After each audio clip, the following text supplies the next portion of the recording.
কিরে বেঈমান, ভালোবাসলি আমারে, মিথ্যা স্বপ্ন দেখাইলি আমারে, আর আজকে সংসার করতেছস অন্য আরেকজনের সাথে।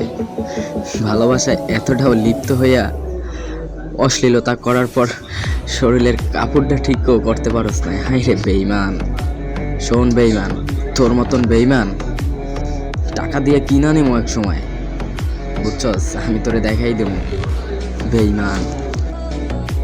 This is money is power. তুই আসলে নারী জাতি কলঙ্ক।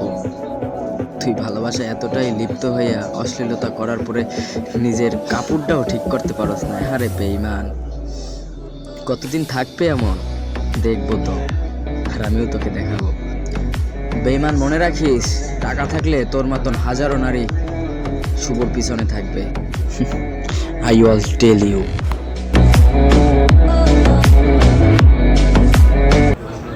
ওই ছেলে আমার সাথে রিলেশন করতে চাইছিল, আর ওই ছেলে মামা বাড়ি হয়েছে আমার মেসো বাড়ির পাশে।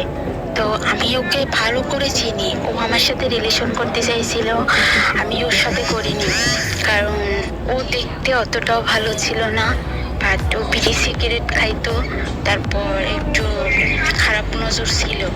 তাছাড়া আমি ওরে অনেক আগে থেকে চিনি, ওর হিস্টোরি, ও কার সাথে কোথায় রয়েছে, কার সাথে কি করছে, সব কিছু আমি ভালো করে জানি। এই জন্যই তো যখন তুমি ওর পিক দিচ্ছ স্টোরিতে দেখে, তো আমি বলছি যে ওকে আমি চিনি, যে ভাই কি হয়েছে।